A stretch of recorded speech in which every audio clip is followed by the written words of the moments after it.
Hey there, friends. I hope that you are having a great day. Today, we're going to do the extra fun activities that are listed in Nate the Great and the musical note. So, some of these are activities that you would want to do at home, and some of these are just really fun things that are connected to our story. So, I'm going to share this with you today, and then you are going to have some activities that you're going to get to do at the end of this reading. So, we're starting after the story, and the very first thing that we see is Nate's notes about pianos. Middle C, sharps and scales. Pianos are interesting. Nate wanted to learn more. He drummed up these facts. See what they did there? Drummed up. Ba-dum-tsh. Pianos have 88 keys. Each key connects to a metal string inside the piano. Hit a key and a hammer strikes the string. The string vibrates and makes a sound. The pieces of a piano that move and make music are called the action. A piano has about 7,500 parts that all work together. The first piano was built more than 300 years ago. It was actually called a pianoforte. One of the best pianists, that's what you call someone who plays the piano, was Mozart. He was born in 1756 and lived in Austria. And you probably remember a little bit about Mozart from last year, or maybe even from the second quarter, and we're going to learn about him a little bit more coming up in the next week or so.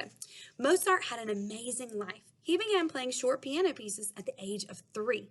At 4, he started writing his own music. At 5, he was performing for kings and queens. Mozart was like a rock star. He wrote hundreds of pieces of famous music. He died at only the age of 35. Isn't that sad? So it's a drawing of Mozart. That's not really what he looked like, but kind of. And that's him at his instrument. And there is what a piano looks like. Another famous musician who played the piano was Beethoven. Anybody remember about Beethoven? Dun dun dun dun, dun dun dun dun. That's Beethoven. He wrote that. He was born in 1770. He lived in Germany and Austria. His father tried to turn Beethoven into a child performer like Mozart. Beethoven didn't learn quite that fast. He was a teenager before he became famous. By the time Beethoven was 49, he was deaf. That means he couldn't hear anything at all. He could no longer play the piano, but he kept writing music. Some say the music he wrote when he could no longer hear is his most beautiful music. That's a picture of Beethoven, or a drawing of Beethoven. Player pianos. Pianos that play themselves are neat. An American engineer created the first one in 1897. It was a cabinet with a row of wooden fingers that fit over an ordinary piano. Later, player pianos read rolls of music. The keys moved all by themselves. It looked as if a ghost was playing. Player pianos can play music that's impossible for a human. For example, sometimes more than 10 keys are played at one time. That's what they look like. You see that little roll right there? That's the music that would roll around, and the piano keys would push down by themselves. Pretty neat, huh? Radios and records became popular in the 1930s. They made live music and player pianos less popular. Still, more than 10 million Americans own pianos today. I'm one of those Americans. Piano keys used to be made of ivory. Ivory comes from elephant's tusks. In the 1950s, laws were passed to protect elephants, and now piano keys are made of plastic. This is a picture of somebody listening to music. Ah, so pretty. The world's largest piano is almost 12 feet long. It is known as the Chalon Concert Grand. It was made in England and is said to be housed, or it lives in, or it's in, a castle somewhere in France. The Yamaha Corporation sells a piano that costs $333,000. It includes a computer and a DVD player. It can recreate piano performances by famous musicians. Can you imagine paying that much for a piano? $333,000. That's more than most houses we live in. Nate's notes about fingerprints. Now, I know that a lot of my second grade friends have been learning about fingerprints, and so this should be a great review for you if you're in second grade. Nate heard that everyone's fingerprints are different. He decided to learn more. He used the computer at the library and uncovered the following facts. We leave fingerprints on everything we touch. That makes fingerprints a great way to identify who has been in a certain place. Police often use fingerprints to catch criminals. People have known that each person's fingerprints are unique since as far back as 1,000 years ago. Police in England began using fingerprints to solve crimes in the 1800s. In America, the FBI, the Federal Bureau of Investigation, began collecting fingerprints in 1920. The FBI now has about 47 million fingerprints on file. They solve some very big mysteries. Even identical twins have different fingerprints. Fingerprinting is not an exact science. Our fingerprints are always changing, and prints found at crime scenes are often smudged. But fingerprints aren't just for solving crimes. Machines can scan your fingerprint and store the picture. Then a scan of your print can be used to open high-tech locks. Some schools even use fingerprint scans in place of library cards. Humans also have unique toe prints. Did you know that? The FBI does not track these. Interested in seeing your own fingerprint? It's easy. Press your finger onto an ink pad, then roll your finger on a piece of white paper. We'll learn more about that later in this section. How to make your own musical instrument. Pianos are cool but costly. Another cool instrument is called a rain stick. You can make one at home for about $1. That's good for a detective on a budget. Ask an adult to help you. Get together a cardboard tube. Try a mailing tube, a paper towel roll, or even a toilet paper tube. Any size will work. About 4 dozen nails, more if you're using a big tube. The nails should be about half as long as the distance across your tube. It's okay if they're longer, but they shouldn't be long enough to poke through the other side. A hammer, if you're using a thick tube like a mailing tube. End caps for the tube or a piece of construction paper, a pencil, and scissors. Colorful masking tape, 1 cup of rice, lentils, or dried beans. These are what the supplies look like that they've asked you to get together.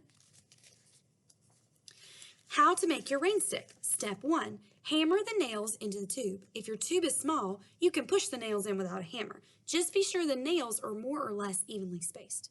Close up one end of the tube. Use a cap if you have one. If not, trace one end of the tube onto construction paper and cut out the circle. Tape it in place. Pour the rice, lentils, or beans into the tube. Close up the other end of the tube. Use the masking tape to decorate the tube. This will also help hold the nails in place. Cover the ends with tape too. The last step is to play your instrument. Slowly turn it over. You should hear the sound of rain falling. The people of Mexico have made rain sticks for many years, but the idea may have originally come from Africa. There's the step-by-step process of how to make your rain stick. I've got some jokes for you. Are you ready? Why did the piano player keep hitting the keys with the side of his head? He was playing by ear. I've got another one. What's the difference between a piano and a tuna fish? You can't tune a fish. Sure you can. Just adjust its scales. Get it? A fish has scales. Man 1, I've come to tune your piano. Man 2, I didn't call you. Man 1, I know, your next door neighbor did. Get it? Because the piano was out of tune. The piano is more than 300 years old. So is the statement, but I don't want to practice. Here's how to lift a fingerprint. People never stop leaving their fingerprints behind. If you try, you can pick up or lift someone's prints. Use the following tips. Ask an adult to help you. Get together a paintbrush, a piece of charcoal, clear tape, white paper. To capture a fingerprint, 1. Paint the charcoal until your paintbrush is covered with black dust. 2. Gently brush the dust onto a surface where you think there may be fingerprints. Hint, fingerprints are easiest to lift off hard, smooth surfaces. Try a drinking glass, a doorknob, or the cookie jar. Step 3. Press a piece of clear tape on top of any prints you see. Step 4. Stick the tape onto white paper. You've just lifted a fingerprint. Using an Step 5. Don't forget to clean any areas you've dusted. That's super important. Using an ink pad, collect fingerprint samples from your family and other people who spend time at your house. Then you can compare your lifted fingerprints with the samples. Having a hard time finding prints? Try putting a few of your own prints on a glass. Sticky or oily fingers leave the best prints. I bet your fingers are sticky after you eat something sweet like a cinnamon roll or a honey bun. There are 3 types of fingerprints. Actually 4, you'll see. Each fingerprint is different, but there are 3 main types of fingerprint patterns. An arch is formed by lines running from one side of the finger to the other. The lines curve up in the middle. Can you see it? Looks like that.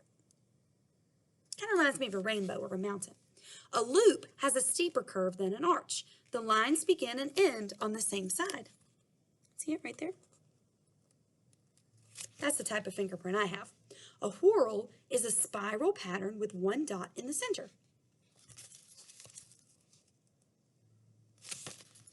Some fingerprints, though, don't fit any of these 3 patterns. So really, I guess there's 5. 3 main patterns and then 2 wonky fingerprints. A composite print is one that mixes 2 of the main types, like a whorl and a loop. Can you see the whorl and can you see the loops? An accidental print is one that's too weird to fit into any of the main types. It might look like a squashed whorl or have extra dots. There aren't very many of these. These are very rare. See it?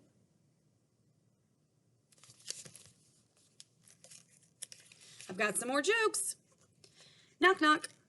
Who's there? Stopwatch. Stopwatch who? Stop what you're doing right now. What's up a clean nose? Fingerprints.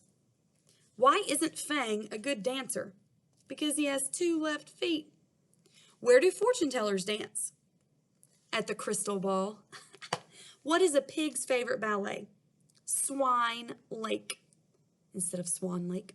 Where did the spaghetti go to dance? The meatball. Where did the computer go to dance? The disco. What kind of dance do you do in the sink? A tap dance. Why was the ballerina a great debater? She always got right to the point. Where do you go to learn how to belly dance? The Naval Academy, because your belly button's called your navel. How do belly dancers keep their costumes together? With belly buttons. What kind of music do frogs like? Hip hop. What's a geologist's favorite kind of music? Rock, because geologists study rocks. What do you call a car with music coming out of it? A cartoon, because music has a tune. And last but not least, what's green and sings? Elvis Parsley. I hope you have enjoyed these extra fun things from Nate the Great and the Musical Note by Marjorie Weinman Sharma and Craig Sharma and illustrated by Mark Simont. There are lots of different Nate the Great books, and so if you haven't read Nate the Great before, we have lots of them here in our library. Mrs. Lewis would love to help you find one that you would enjoy. I hope you have a great time doing some of the activities that go along with Nate the Great and the Musical Note.